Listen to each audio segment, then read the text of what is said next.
make it up. Yeah. It's real, and I kept it in there. This is interesting.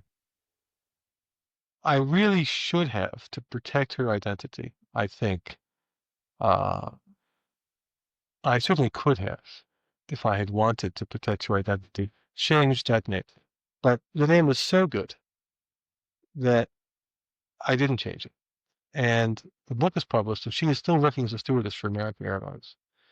And a year goes by, and I don't hear anything from Sherry's eyes. The paperback comes out, and then the thing is on the movie, the miniseries is out.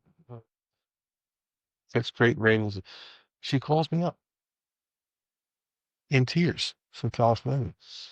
I said, "Oh, why couldn't you have changed my name the way you changed the names of other people? Do you know the problems I'm having?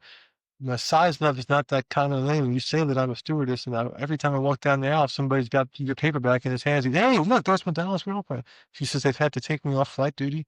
And she was really somebody who, I hesitate to say it, but was suffering damages as a result of the publication of this book, emotional distress and actual. And she called up, not threatening to sue me or anything.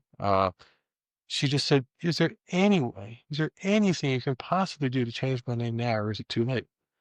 And I said, no, there are still, will be future editions of the book printed, and I'll change your name. I'll make sure that they change the name for all future editions.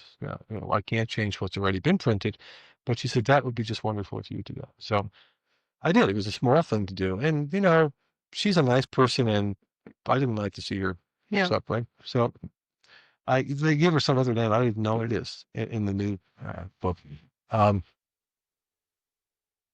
Now the trial is taking place this summer, and MacDonald is testifying, and Kornstein is zeroing in on the point that nowhere in any correspondence and nowhere in any conversation overheard by anyone else do I ever say to MacDonald, I'm going to write a book that's going to portray you as innocent. It just didn't ever happen.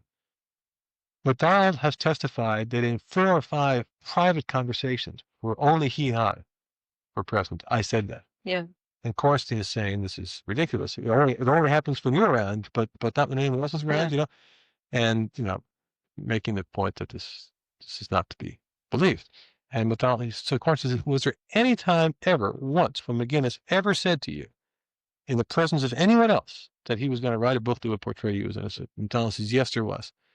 When was that? He says, it was in October of 1980, dinner at my house with my then fiancee, Sherry Love, and she overheard him say this.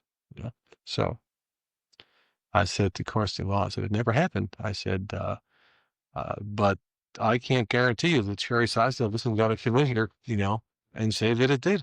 Yeah. But I still had a phone number for her from this experience of changing her name.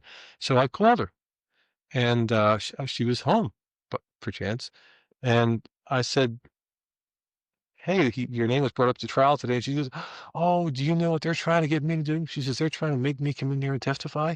And they want me to testify. And I told them I wouldn't. I said, don't come near me. I said, you people wouldn't want to hear what I have to say. And she said, they told me that they're going to subpoena me. And I said, you better not, because they were trying to get her to come in out of loyalty to Jeff and perjure herself, right? And she wouldn't do it. And she told me.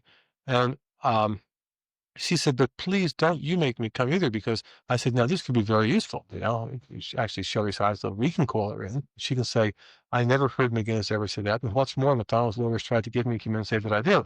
And she said, oh, please, I just want to forget it. I just want to forget it. Don't make me go through this. So I said to Kornstein, I said, look, she talked to me and external was to me, but has asked me to please not call her. So let's not. And we didn't. But it was interesting that